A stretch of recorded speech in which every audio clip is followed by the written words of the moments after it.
அப்பம் செய்யலாம் வாங்க. அதுக்கு 1 டம்ளர் பச்சரிசி, 1 டம்ளர் பச்சரிசி போட்டு அதுக்கு 1 ஸ்பூன் உளுத்தம்பருப்பு போட்டுக்குவோம். உளுத்தம்பருப்பு போட்டு கொஞ்சோண்டு வெந்தயம் போட்டுக்குவோம். கொஞ்சம் வெந்தயம் போட்டு நல்லா கழுவிட்டு 1 ஹவர் ஊற வச்சிருவோம். 1 ஹவர் ஊறிடுச்சு. இப்போ நம்ம மிக்சி ஜாரில் போட்டு அரைச்சிக்கலாம் வாங்க. அதில் வெள்ளை தண்ணி கரைச்சி வச்சுருக்கேன். அதை வடிகட்டி ஊற்றிக்கலாம். வெறும் பச்சை தண்ணியில் தான் கரைச்சேன். கரைச்சி அதை ஊற்றி அரைச்சிக்கலாம். ஊற்றி நல்லா தோசை மாவு பதத்துக்கு அரைச்சிக்கலாம். அரைச்சாச்சு. தோசை மாவு பதத்துக்கு அரைச்சாச்சு. இந்த பக்குவத்தில் அரைச்சா போதும். பாருங்க. இப்போ கடாயை வச்சு எண்ணெய் ஊற்றிக்கலாம். எண்ணெய் காயட்டும். எண்ணெய் காயறதுக்குள்ளார நம்ம அதுக்கு கொஞ்சம் தேங்காய் திருவல் திருவிக்கலாம். கொஞ்சம் தேங்காய் திருவல் மிக்சி ஜாரில் போட்டு திருவிக்கணும். நம்ம தேவைக்கேற்ப தேங்காய் போட்டுக்கலாம். அது அவங்கவுங்க ஆப்ஷன் தான். கொஞ்சோண்டு சுக்கும் ஏலக்காவும் பொடி பண்ணி அதை போட்டுக்கிறோம்.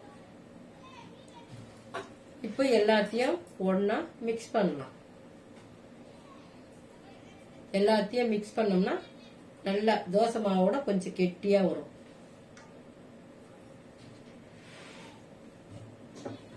நல்ல இந்த கெட்டி பதத்துக்கு வந்தா போதும். அப்போ நல்லா பொச பொச பொசன்னு வரும். இந்த கரண்டியில ஊற்ற முடியாது. அதனால இந்த மாதிரி குழி கரண்டி எடுத்து ஊற்றணும்.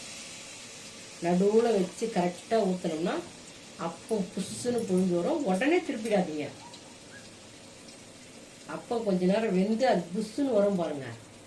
அப்போ திருப்புங்க. அது பாருங்க புஷ்ஷுன்னு வருது. புஷ்ஷுன்னு வந்துச்சா?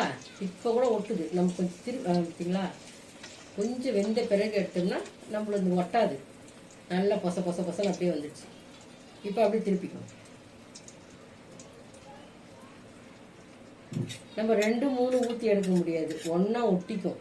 அதனால ஒன்னொன்னாவே ஊற்றி எடுக்கலாம்.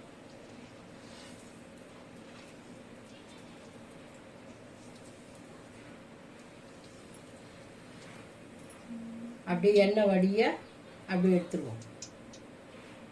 எண்ணெய் வடிஞ்சிடுச்சு. இப்போ அதில் எண்ணெய் அவ்வளோவா இருக்காது. உங்களுக்கு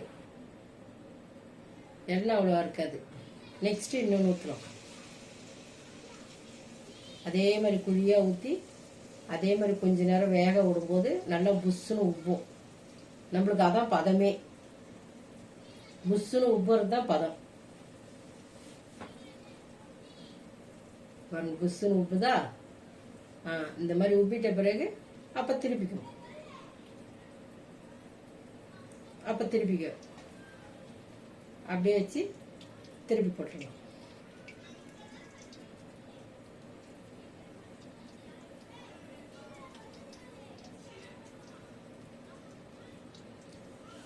அந்த பக்கம் கீழ் பக்கம் நல்லா வெந்துருச்சு. இந்த பக்கமும் வெந்துடும்.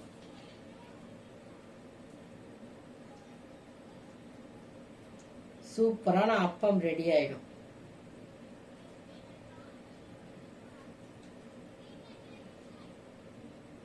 செம்மையா வந்துச்சு பாருங்க. நம்ம ஒன்னொன்னாவே ஊற்றி எடுக்கலாம்.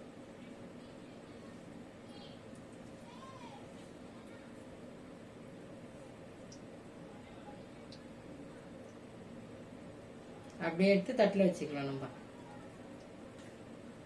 நம்ம இப்ப வடிக்கிறதுலயே எண்ணெய் வடிஞ்சிடும். ஆனா எண்ணெய் இருக்காது அதுல.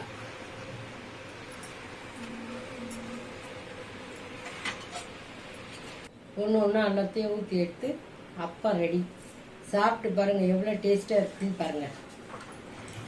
சூப்பரான அப்பம் ரெடி.